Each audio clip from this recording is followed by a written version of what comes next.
mahal siya at pinakamahalagang nilalang para sa akin. Malakas, maganda, at patungo sa isang lugar. Ilang taon pa lang mula nang magmukhang maayos ang lahat para sa bagong kasal. Siya ay sundalo ng US Army sa Anchorage. Combat medic siya ng National Guard na lumipat mula Utah patungong Alaska para makasama siya. Nagbago ang lahat ng iulat na nawawala si Soraya Barney at kalaunan ay natagpuang patay.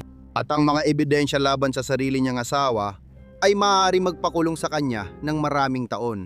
Si Saria Hildebrand ay lilitisin sa kaso ng pagpatay. Nasa Alaska ang law and crime para sa mga pagdinig. Habang pinipili ang mga hurado, mas pinagtutuunan natin ng pansin ang malungkot na kasong ito. Welcome sa Sidebar mula sa Law and Crime. Ako si Jesse Weber. Hindi ako makapaniwala. Malapit na pala ang araw ng mga ama. Kung naghahanap ka ng regalo, subukan ng Chef IQ Sense Smart Meat Thermometer. Ito ang sikreto ng madali at restaurant-style na pagluluto. Kaya kahit isa kang bias ang grill master o sinusubukan mo lang mag-ihaw ng steak na yung tag-init, malaking tulong talaga ang Smart Thermometer. Wala nang sunog na luto. Wala nang parang luto na yata ito. Hindi. Sinasabi sa iyo ng Chef IQ kung kailan eksaktong luto na ang karne mo sa bawat hakbang. Ipasok mo lang ang wireless probe, tapos piliin mo ang gusto mong luto. Pwede kang mag-relax habang hinihintay ang app alert, di mo na kailangan bantayan ng grill. Pwede rin ito sa oven, smoker, stovetop, air fryer at kahit anong protina. Prime rib, pakpak ng manok, salmon. Ngayong Father's Day, taasan natin ang antas at magluto ng may kumpiyansa. Gamitin ang code na Sidebar para sa 40% diskwento sa lahat ng produkto sa chefik.com. Ngayon sa Anchorage, Alaska, naghahanda ang mga piskal, depensa at korte para sa matagal nang inaabangang paglilitis. Si Sarius Hildebrand ay inakusahan sa pagpatay at pagtatapon ng bangkay ng bagong asawang si Soraya Barney malapit sa storm drain. Ayon sa investigador, sumali pa siya sa paghahanap para sa 21 anyos na medic ng National Guard habang nagpapanggap umanong nagdadalamhati kahit siya lang ang may alam ng totoong nangyari. Iyan ang paratang. Inosente pa rin siya hanggat hindi napapatunayan ang kasalanan niya. Magkakaroon siya ng tsansang ipagtanggol ang sarili. Gusto ko sana itong talakayin, pero kailangan ko munang balikan ang nakaraan. Setyembre 2021, sumali si Sarius Hildebrand sa Army ayon sa Anchorage Daily News. At dumating siya sa Alaska noong Abril ng 2022. Sinabi ng US Army sa Daily News na siya ay isang miyembro ng unit ng kanyon na nakatalaga sa ikalawang Infantry Brigade Combat Team ng 11 Airborne Division at nakabase siya sa Joint Base Elmendorf-Richardson. Sa parehong panahon, si Soraya Barney, ay nasa Utah kung saan iniulat ng Daily News na nagsilbi siya sa National Guard bilang isang operator ng radar na tumutukoy sa pinagmumulan ng putok ng artilyerya. Nang lumipat siya sa Alaska noong 2023, naitalaga siya sa Headquarters and Headquarters Company ng Alaska Army National Guard. Nagtrabaho rin siya sa isang lokal na restaurant na tinatawag na Bread and Brew. Nagkakilala sina Hildebrand at Soraya sa basic training noong 2020 at ikinasal noong Disyembre ng parehong taon. Ngunit wala pang isang taon nang lumipas nang matagpuang patay si Soraya at kinasuhan si Hildebrand ng pagpatay sa kanya. Ngayon, ang investigasyon ay nakatuon sa katapusan ng linggo ng Agosto 2023. Batay sa ulat, nagpunta ang magkasintahan at mga kaibigan sa Dave & Buster's para ipagdiwang ang ika-21 karawan ni Hildebrand noong Sabado, Agosto 5. Pinaniniwala ang nagpunta sila sa bar at bumalik sa apartment bandang alas 2 ng madaling araw ng linggo, Agosto 6, at bandang alas 10 ng umaga. Ayon sa ulat, yun ang huling beses na nakita si Soraya ng buhay. Hindi agad iniulat ni Hildebrand ang pagkawala ni Soraya hanggang Lunes, Agosto 7. Ilang beses ding nagbago ang impormasyon kung nasaan at anong oras siya noong linggo. Tatalakayin pa natin ito mamaya. Nagbuo ng malalaking grupo para hanapin si Soraya at kumalat sa social media ang mga poster ng pagkawala niya. Ngayon, si Hildebrand na mismo ang nag-share ng flyer na may updated na info tungkol sa nawawala kong asawa na may malaking sulat. Paki-share at repost. Agad lumipad si Meredith, ina ni Soraya, papuntang Alaska nang mabalitaan ang pagkawala ng anak at sumama sa mga paghahanap, kabilang ang dog park sa University Lake na paboritong puntahan ni Soraya. Sabi ni Meredith sa Anchorage Daily News, naglakad si Sarius ng ilang oras kasama ko sa paghahanap sa anak ko, kahit alam niyang patay na siya. Paulit-ulit akong niloko ni Sarius at kunyari nag-aalalang asawa siya. Noong Huwebes, natagpuan ng pulisya ang bangkay ni Soraya sa isang imburnal sa tabi ng trail malapit sa kanilang apartment, matapos iulat ang kanyang pagkawala. May tama siya ng bala sa kaluwang sentido ayon sa reklamo kriminal. Tandaan mo ito sa susunod nating usapan. Inaresto si Hildebrand, dinala sa Anchorage Jail at kinasuhan ng first at second degree murder at pakikialam sa ebidensya. Tandaan, nabanggit kong magulo ang timeline para sa linggo Agosto 6 dahil ito raw ang sinabi ni Hildebrand sa pulis ayon sa reklamo sa korte. Sabi ni Hildebrand, paggising nila ni Soraya noong linggo, kailangan daw nitong pumasok sa trabaho. May trabaho siya sa malapit na sandwich shop. Pero sabi niya, pareho silang may hangover at di magandang pakiramdam para magmaneho. Kaya ayon sa kanya, nagpasya si Soraya na maglakad papunta sa trabaho. At muli, Bread and Brew ang pangalan ng tindahan. Mga 1 milya lang ito mula sa apartment. Ayon sa reklamo, sinabi ni Zaria na nakalimutan ni Soraya ang telepono nang umalis.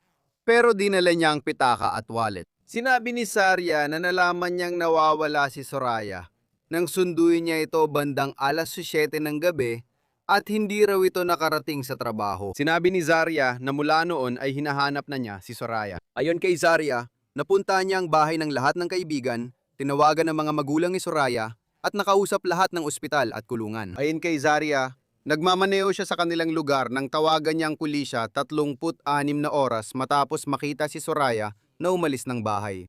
Batay sa dokumento ng korte, isang pulis daw ang nagmaneo sa rutang dapat nilakad ni Soraya mula apartment complex papuntang restaurant. Ang lugar na yon ay sinuri rin umano ng 60 hanggang 70 na mga voluntaryo pero hindi nila siya natagpuan. Samantala, tinanong ng pulis ang mga katrabaho niya sa Bread and Brew kung saan siya halos 2 buwan nagtatrabaho. Sinabi nilang hindi dumating si Soraya noong linggo, Agosto 6. Ayon sa reklamo, sinabi ng mga empleyado na nakatanggap sila ng text mula sa numero ni Soraya noong linggo 10:45 ng umaga. 45 minuto matapos iulat ni Zarius na umalis siya ng bahay na nagsasabing hindi siya papasok sa trabaho. Nag-text ang empleyado na dapat tawagan ni Soraya si Craig, ang may-ari, tungkol sa pagliban niya. Nag-text din mula sa phone ni Soraya na wala silang contact ni Craig. Sabi niya, binigay niya sa nag-text ang numero ni Craig. Sinabi ni Craig na hindi siya na-contact. Pareho silang nagpatunay na may numero si Soraya ni Craig sa telepono dahil tinawagan niya ito noong 2 beses na nagpaalam siya sa trabaho. Nakausap ko ang nanay ni Soraya na may hawak ng telepono niya. Sinabi niya na ang numero ni Craig ay nakasave sa contact list ni Soraya bilang CEO ng Bread and Brew at hindi bilang Craig.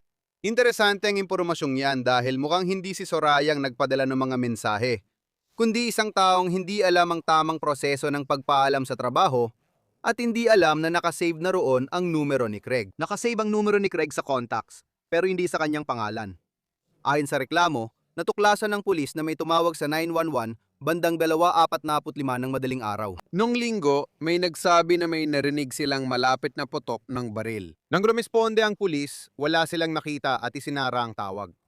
Pero ayon sa reklamo, napansin ng investigador na ang bintana ng tumawag ay katapat ng maliit na bakuran mula sa apartment ni Hildebrand.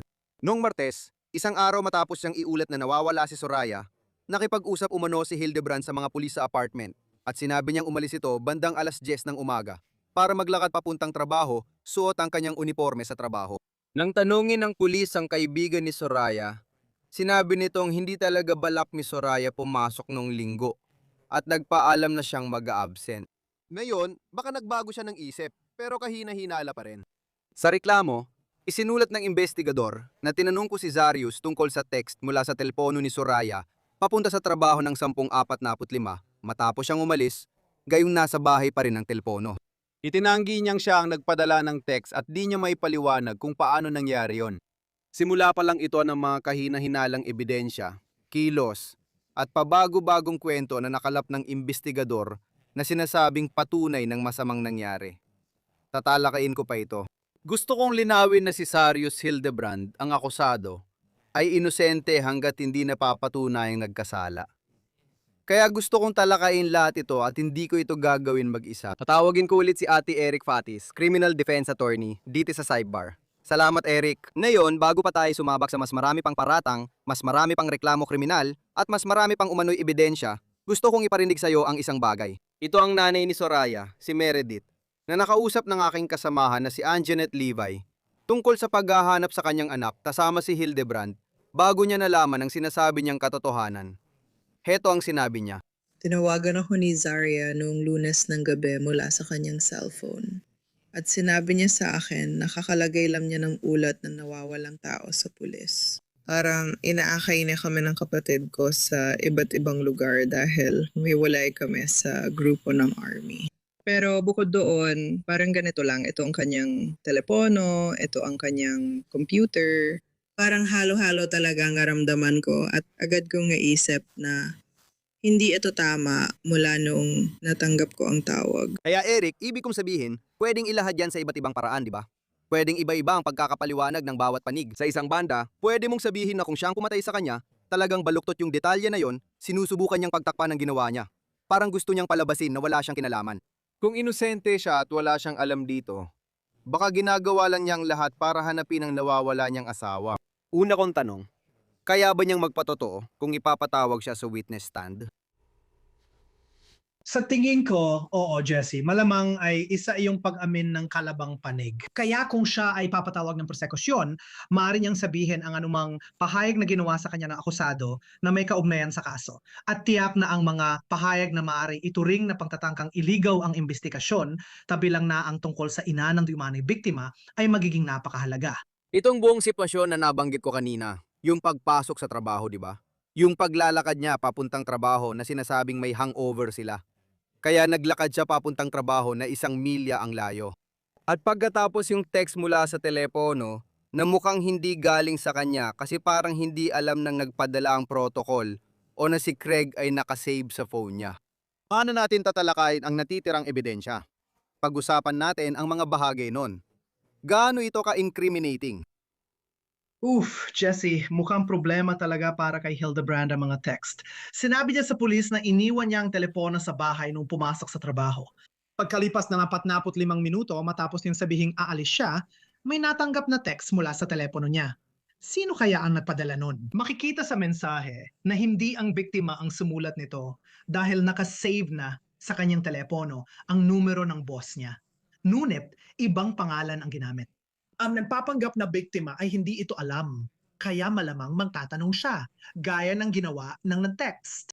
Ayon sa reklamo kriminal, wala rin siyang malinaw na paliwanag kung bakit ipinadala ang hindi magandang text. Tingnan natin ang reklamo kriminal. Nakalagay dito at quote, sinabi ni Zarius na nanatili lang siya sa bahay buong araw ng linggo at quote, nagpapahinga lang. Mula, ayon ito sa mga otoridad. Pagkatapos, binago niya ang kanyang kwento at sinabi na lumabas siya at may ilang inasikaso.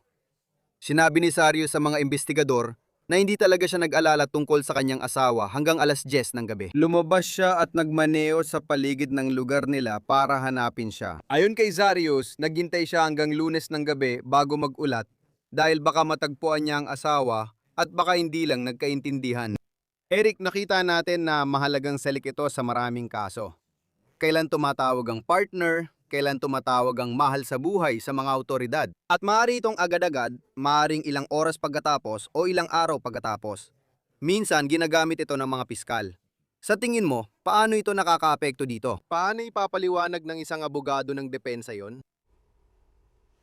Alam mo, mula sa pananaw ng depensa, Jesse, maraming dahilan kung bakit maaaring mag-antalangis ang tao bago isali ang mga autoridad sa isang sitwasyon.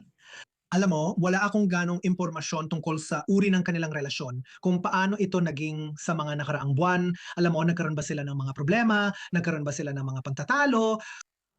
Alam mo, may nangyayari pa bang di ka nais-nais sa bahay na hindi naman kaugnay sa pagkawala ng biktima? Lahat ng iyan ay dahilan kaya maaaring magdalawang isip ang tao kung tatawag ng pulis at darating ba agad sa loob ng 30 minuto. Dapat ko bang ituloy ang sarili kong paraan para hanapin siya kung saan ko iniisip na naroon siya? Sa tingin ko, may ilang paliwanag pero parang kahina-hinala pa rin. Balik tayo sa reklamo. Si P, habang nasa bahay, pinayagan ni Zarius ang APD na magmasid at tiyaking wala si Soraya ron. Napansin ni Detective LLV na ang kama sa bahay ay walang sapin. Mattress pad lang ang nakatakip. Napansin ni LV ang bagong kumot sa mesa sa kusina na nasa pakete pa. Sabi ni Zarius, binilito ng kanyang asawa 1 linggo na ang nakalipas at may sapi naman daw ang kama. Ipinakita niya sa amin na may fitted sheet sa ilalim ng mattress pad. Tinanong namin si Sarius kung pwede namin tingnan sa ilalim ng kumot at iangat ang kutson para hanapin ang kanyang asawa. Pero tumanggi siya dahil may nakakahiya raw na bagay sa ilalim ng kama. Sinabi niya na gamit daw yon para sa pakikipagtalik. Tinanong namin siya kung pwede niyang alisin ang gamit habang nakatalikod kami. Sinabi ulit niya na bawal tingnan sa ilalim ng kama. Mukhang kahina-hinala na naman yon. Isa na namang kahina-hinalang tingin. Jesse, sino ba naglalagay ng fitted sheet sa ilalim ng mattress pad? Hindi talaga yan makatuwiran. Mukhang may ginalaw sa mga gamit at parang may balak gawin ng isang tao tungkol sa kama na yon. Tandaan, sabi ni Hildebrand na bawal maghanap sa ilalim ng kama. Pero di ako sure kung maririnig ng hurado yon. Kadalasan, hindi mo pwedeng gamitin laban sa tao ang paggamit niya ng karapatang konstitusyonal. Ang pagtutol sa paghahanap ay paggamit ng karapatan sa ika-4 na susog. Kaya maaring hindi malaman ng hurado na tumanggi siyang ipasilip sa ilalim ng kama. Kawili-wili, may issue ba ng warrant o ika-4 na susog doon? Nung tinanong siya ng pulis, pwede ba namin tingnan sa ilalim ng kama? Sumagot siya ng hindi gamit ang ika-4 na susog. Pagkatapos, ang pagkakaintindi ko, nakuha naman ng mga autoridad ang warrant. Kaya maayos noon ang anumang posibleng issue kaugnay ng search na yon. Sa totoo lang, habang pinag-uusapan natin ito, palagi ko itong sasabihin. Karapatan ng isang akusado sa krimen ito. Sila lang ang may karapatang magdesisyon kung gusto nilang tumistigo. At madalas natin itong nakikita sa mga kaso ng self-defense, higit sa iba. Dahil madalas siyang may interaction sa pulis, tingin mo ba pwedeng tumistigo si Sarius Hildebrand at ipaliwanag ang kilos niya? Sa palagay mo, makakatulong ba yon sa kanya? Nako, tinan mo, 21 lang siya. Mukhang hindi pa siya sanay o matalino sa ganitong bagay. Tingnan mo yung mga basic na pagkakamaling nagawa niya sa pakikisalamuha sa mga pulis. Babahain siya ng tanong sa cross-examination ng prosekusyon tungkol sa mga text, kama at mga natuklasan takalaunan na malaking problema para sa kanya. At kaya ba talaga niyang ipaliwanag lahat ng yon ng epektibo? Iyon ay kaduda-duda.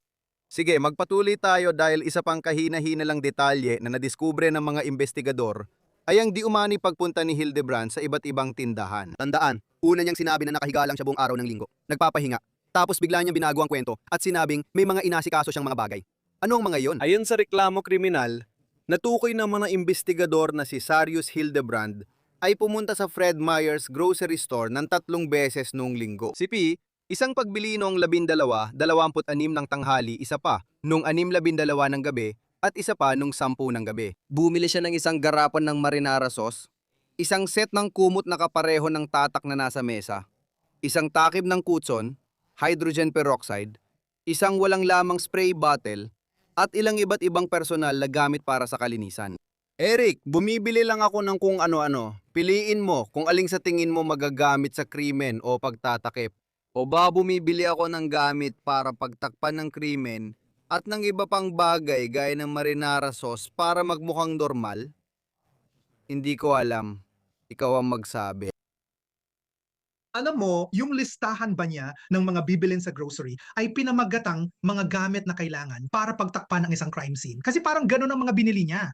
Dagdag pa, Jesse, sino pa namang 3 beses pumupunta sa tindahan sa isang araw? Minsan nga, nakakalimutan mo lang, tapos balik ka agad.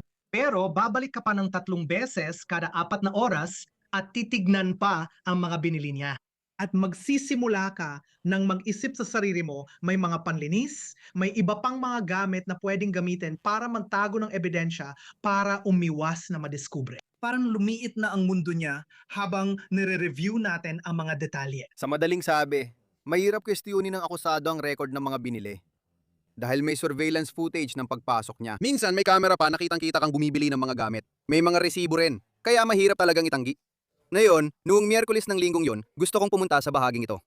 Miyerkules ng linggong yon. Bago pa natagpuan ng katawan ni Soraya, napag-usapan na natin ito. Nakakuha ng warrant ang mga detective para halughugin ang apartment. At ayon sa ulat, nakakita sila ng karumal-dumal na bagay. Sabi nga, ang APD crime scene team ay itinaas ang kutson sa kwarto. Inilarawan nila ang kutson na basang-basa ng dugo ng tao. Napakaraming dugo sa kutson na tumagos ito sa carpet at pati na rin sa kahoy na frame. Gumamit din ang crime scene team ng blood reagent spray na tinatawag na Blue Star na nagpapakita ng dugo na karaniwang hindi nakikita ng mata. Ipinahid ang reagent sa ilang bahagi ng bahay, kabilang ang banyo, sahig at bathtub. Matapos ispray ang Blue Star, nakita ang mga bakas ng dugo sa buong bathtub at ilan sa mga sahig. Malamang pagkatapos ng pagtatangkang linisin ito, nagpapatuloy ang reklamo. Narecover din ng crime scene team ng APD ang 2 baril mula sa bahay. Ang isang baril ay puno ng bala. Ang isa naman ay kulang ng isang bala sa magasin. Walang natagpuang shell casing sa apartment. Si Eric mukhang seryosong masama ang kalagayan. May lugar pa ba para sa makatwirang pagdududa? Una, magsimula tayo dito. May magagawa ba ang defense attorney para mapigilan ang ebidensya na may presenta? Hindi ako sigurado. At pangalawa, kung may papasok nga yan, paano nila ipapaliwanag yan sa hurado? Paano nila, alam yun, i-cross-examine yan? I-cross-examine ng investigador tungkol sa nadungisan o sablay na investigasyon ng pulis. Sa simpleng pagbasa mo dyan, makikita mo na agad itsura nito. Oh, Jesse, ilang bagay. Alam mo, kung ako ang depensa dito, si Shasa Tenko ang siyentipikong bisa ng ahenteng yon. Yung spray na ginamit ng mga pulis na sinasabi nilang nagpapakita ng hindi nakikitang dugo. Parang mahika yata yun. Pinayagan na ba yan noon sa mga korte? Tinanggap na ba yan bilang ebidensya sa korte sa Alaska? Mapagkakatiwalaan ba ito bay sa siyensya? Posible bang magkamali o may maling positibo? May iba pa bang ibig sabihin ang resulta nito? Ito ang mga tanong na dapat suriin ng depensa para subukang maalis yon. Kung hindi, nananatili pa rin ang posibilidad ng aksidente. Hindi nito inaalis ang posibilidad ng pagpapakamatay o pagtatanggol sa sarili. Kaya kahit maraming problema, hindi pa rin tiyak ang kaso. Kawili-wili. Oo, may mga kaso akong nakita noon na mahirap ipaliwanag ang paglilinis. Pero pwede mong sabihin na hindi mo pinatay ang tao. Alam mo, nataranta ako. Naging tanga ako. Nataranta lang talaga ako. Pero hindi ibig sabihin na ako ang gumawa. Alam mo yon, baka self-defense lang o natagpuan ko na lang siyang patay o ganun. Hindi rin talaga ako sigurado kung saan patutungo ang depensa dito. Pero isang bagay na nakakaintriga pag-isipan. Ngayon, sa panahong ito, Nagsimulang makatanggap ng mga ulat ang mga detektib tungkol sa cellphone ni Ginoong Hildebrand. At natuklasan nila na bukod sa 3 beses niyang pagpunta sa Fred Meyers, di umano'y pumunta rin siya sa Lowe's. Kaya ipinakita ng mga empleyado ng Lowe's sa mga detektib ang video ni Hildebrand na di umano'y bumibili ng malaking 96 galon na basurahan na may gulong. Hinahanap ng mga pulis ang basurahan sa paligid ng apartment at natagpuan nila ito sa likod ng landscaping truck sa compound. Ayon sa ulat, tila may dugo ito kaya inisip ng mga detektib na malapit lang ang katawan ni Soraya. Dito nila pinangat ang drone para makita ang daan mula sa itaas. At dito ito sinabi ng drone operator na nakita niya ang tila isang unan at isang bagay na, ayon sa kanya, may maputlang kulay sa loob ng 4 hanggang 5 talampakang storm drain. ayon sa kanila, nakuha ng APD at AFD ang mga labi ng tao mula sa drain pipe. Titiyak na natukoy na kay Soraya Hildebrand ang mga labi ng tao. Mukhang may tama siya ng bala sa kaliwang sentido. Eric, sa tingin ko, isang bagay ang Lowe's na dapat pag-usapan. Pero mahalaga rin ang lokasyon ng katawan, tama ba? Madalas nating pag-usapan ang ebidensya sa kaso. Pero kung ibang tao ang gumawa nito at gusto siyang ipahamak, malamang ilalagay ang katawan malapit sa bahay. Kahit marami pang pwedeng pagtaguan. Sa kabilang banda ayon sa prosekusyon, kung siya ang gumawa, hindi siya ganong matalino dahil dito lang sa malapit sa bahay nilagay ang katawan. Para sa akin, interesting ang lokasyon nito. Maraming bagay. Tingnan mo, ang 96 galon na basurahan ka siya, doon ang katawan ng tao. Isa yan sa mga dahilan ng pagbili mo niyan. Sabi mo nga, kapag pinagsama, tinitingnan mo rin ibang gamit na binili niya at ang lokasyon ng katawan. Parang malapit ito sa kinaroroonan ni Hildebrand. Malamang alam niya yon. Malamang may access siya doon. Sino pa kaya dito ang posibleng may alam tungkol dito? Makatarungang tanong yan. Alam mo, may iba pa bang mga manggagawa sa konstruksyon na maaring malapit doon, na maaring may dahilan para saktan ang sinasabing biktima dito? Marami pang tanong, pero kapag tiningnan nating buo ang lahat, kapani-paniwala talaga ang ebidensya. Hayaan mong itanong ko ito sa'yo. Sa pagpili ng hurado, sino ang gusto mong mapabilang sa hurado kung ikaw ang prosekusyon? Sino naman ang gusto mong mapabilang sa hurado kung ikaw ang depensa? Siyempre, sa panig ng prosecution, gusto ko yung mga tao na may kaalaman tungkol sa mga alitan ng mag-asawa, yung may kaalaman din siguro tungkol sa karahasan sa tahanan. Maring naranasan na nila ito sa sarili nilang kasal o sa kasal ng kakilala. Dahil sa tingin ko, kailangan ng prosecution na mapatunay ng motibo para dito. Bakit niya gagawin ito? Maayos ba ang lahat sa kasal niya o may mga problema ba sa panig naman ng depensa? Gusto mo no mga taong bukas ang isipan na hindi basta-basta maniniwala sa sinasabi ng isang panig at tatanggapin yon bilang katotohanan dahil lang sila ay pulis o taga-usig. Gusto mo ng mga taong mapanuri na nagtatanong, ano pang ibang paliwanag? May mga posibilidad bang hindi pa naalis? Anong impormasyong kulang ang gusto kong makita? Sa tingin ko, ganitong pag-iisip ang kailangan mo sa depensa. Tama, tungkol sa pambungad na pahayag. Madalas sinasabi na minsan, sa pambungad pa lang pwede nang mapanalo ang kaso, kahit hindi naman ebidensya ang pambungad o pangwakas na pahayag. Paano mo ito ihaharap bilang prosekusyon? Paano naman bilang depensa? Kung ako ang prosekusyon, bibigyan diin ko ang mga hindi pagkakatugma. Itutok ko sa mga pagkakaiba-ibang senaryo mismo ni Hildebrand. Ang mga bagay na malinaw na hindi totoo at mapapatunayan natin gamit ang ebidensya ay mapanlinlang. At pagkatapos ay magbibigay ng suwestiyon kung bakit magiging mapanlinlang ang isang tao kapag nawala ang kanyang asawa. At pagkatapos niyang bumili, alam mo na ng basurahan na kasya ang isang tao at lahat ng mga gamit na ito para pangtakpan ang isang krimen. Alam mo, sa paninong depensa, pag-uusapan ko based sa ebidensya na meron tayo ngayon, hindi natin alam kung sino ang maaaring gumawa nito. Hindi rin natin alam kung ano talaga ang nangyari. Alam mo, naalis na ba natin ang posibilidad na may ibang taong gumawa nito? Naalis na ba natin ang posibilidad na siya mismo ang gumawa nito sa sarili niya? At hindi ako nag-aakusa. Nagtatanong lang ako base sa ilang bagay na kailangang mapagtibay sa ebidensya ng kaso. Kaya tingin ko, iyon ang dalawang posibleng paraan ng pagbibigay ng opening statement.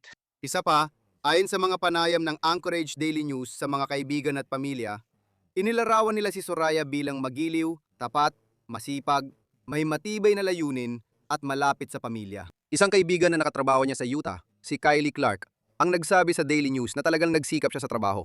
Kapag naimbitahan siya sa kahit anong okasyon, palagi siyang nandoon kahit ano paman. Kaya sa isang banda, alam mo na, mas nagiging personal ang pagkakakilala sa biktima sa kasong ito. Bilang sagot sa tanong tungkol sa relasyon ni Soraya at Hildebrand, sinabi niya, mukhang masaya sila. Ngayon, kinuwestiyon niya ang teorya na iniwan ni Soraya ang kanyang telepono sa bahay. Quote, hindi talaga makatuwiran ng kwento. Hindi niya iniiwan ang kanyang telepono. 21 na siya. Parang dikit na yon sa kamay niya. Mahalagang punto yan. Pero Eric, iniisip ko kung yun ba ang isang bagay na bibigyang diin ng depensa? Bigla na lang pinatay ng lalaki ang asawa niya? Walang saysay, kasi masaya naman sila. Pero alam natin, hindi ito ang unang beses na magkaiba. Ang nakikita sa labas at ang mangyayari sa likod ng saradong pinto. Oo, alam mo, gusto ng mga hurado sa ganitong kaso na malinaw ang kwento bago magbigay ng habambuhay na sentensya. At alam nila ang bigat ng desisyon. Gusto nilang siguraduhin ito. At gusto mo ng ganong klase ng pagkakaugnay sa isip mo bilang hurado. Bakit gagawin ng isang tao ito? Ano kaya ang motibo dito? Sa tingin ko, dapat magpakita ng kahit kaunting motibo ang prosekusyon. Minsan pinansyal, galit, o pagiging sociopath. At hindi ako sigurado kung ano ang posibleng motibo sa kasong ito. Pero sa tingin ko, kailangan talagang pagtibayin yun ng prosekusyon. Kailangan nilang bigyan ng dahilan ng hurado kung bakit si Hildebrand, na 21 taong gulang, ay papatayin ang kanyang asawang, pareho rin 21, sa tila malagim na mga pangyayari. Ngayon, nagdaos ng seremonya ng pag-alala para kay Soraya ang kanyang pamilya sa University Lake Dog Park. Malaking kawalan ito para sa mga kaibigan, pamilya at komunidad. Malungkot at trahediyang nangyari. Magsisimula na rin ang pagilitis kay Hildebrand ngayong linggo. Ang first-degree murder ay may pinakamataas na parusa na 99 na taong pagkakakulong. Bago kita pakawalan, Eric, paano ba ipinapataw ang ganyang sentensya na hanggang 99 na taon? Paano nga ba yun? Karaniwan, kapag napatunayan nagkasala ng first-degree murder, maximum na parusa agad ang inaasahan. May makatwirang posibilidad na makuha niya ang 99 na taon. Alam mo yon, kahit na 21 taong gulang pa lang siya. Kahit hindi niya kailangan tapusin ang buong sentensya, sa tingin ko, haharapin pa rin niya ang natitirang buhay sa likod ng rehas. May iba pang kaso. Second-degree murder at pakikialam sa ebidensya. Kung mapawalang sala siya sa mabigat na kaso, pero napatunayang nagkasala sa magaan, may kapangyarihan ang hukom magpasya. At isa sa alang-alang ng hukom ang krimeng napatunayan laban sa kanya ang mga pangyayari, pero pati na rin ang kanyang edad. Dayon din kung wala siyang kriminal na kasaysayan, pati na rin ang anumang kontribusyon niya sa komunidad, kabilang na ang kanyang serbisyo sa militar. Kung hindi siya napatunayang nagkasala sa pinakamabigat na kaso, pero napatunayan sa mas magaan, maaaring mag-iba ng malaki ang sentensya niya. At mahirap hulaan kung saan ito babagsak. Alam mo yon, 20 taon, 40 taon, 60, mahirap talagang sabihin. May huhulaan ako bago tayo matapos, pero hindi ko alam kung gagawin nila ito. Nanghuhula lang talaga ako. Depensa sa mental na kalusugan, dating militar, PTSD. Ulit, nanghuhula lang ako. Wala akong ebidensya para patunayan na naranasan niya ang ganito. Nagtataka ako, kapag mental health defense ang pinag-uusapan, hindi kabaliwan kundi para alisin ang ilang elemento ng krimen, sa tingin mo ba dapat nating bantayan ito? Sa totoo lang, hindi ko alam sa ngayon. Sa tingin ko, kailangan nating bantayan ito sa parehong yugto ng paglilitis at sa yugto ng paghatol. Kung umabot tayo doon, kung magkakaroon ng hatol. Tama. Minsan, kapag may issue sa kalusugan ng pag-iisip sa paglilitis, naaapektuhan nito ang kakayahan ng tao na mabuo ang kalagayang pangkaisipan na kailangan para mapatunayang nagkasala sa isang krimen. Kung ang isang tao ay labis na naapektuhan ang pag-iisip, maaring magdalawang isip ang hurado kung kaya niyang mabuo ang kinakailangang kalagayang pangkaisipan para sa sinasadyang pagpatay o paggawa ng kilos na alam niyang may malaking panganib na ikamatay. Sa paghatol, kung napatunayang nagkasala, isa sa alang-alang ng hukom ang issue sa kalusugan ng pag-iisip na maaring pumabor sa akusado. Oo, dapat natin talagang bantayan ito. Eric Fatis, salamat sa oras mo. Pinahahalagahan ko ito. Magandang makasama ka. At iyan lang muna ang meron kami para sa inyo dito sa Sidebar. Maraming salamat sa inyong lahat sa pagsama sa amin. At gaya ng dati, mangyari mag-subscribe sa YouTube, Apple Podcast, Spotify o saan man kayo nakikinig ng inyong mga podcast. Mapapanood nyo rin kami sa Peacock ng NBC. Sundan ako sa X, Instagram, at ang palabas ko sa News Nation na Jesse Weber Live, Lunes hanggang Biyernes, alas 11 ng gabi Eastern, hanggang sa muli mga kaibigan.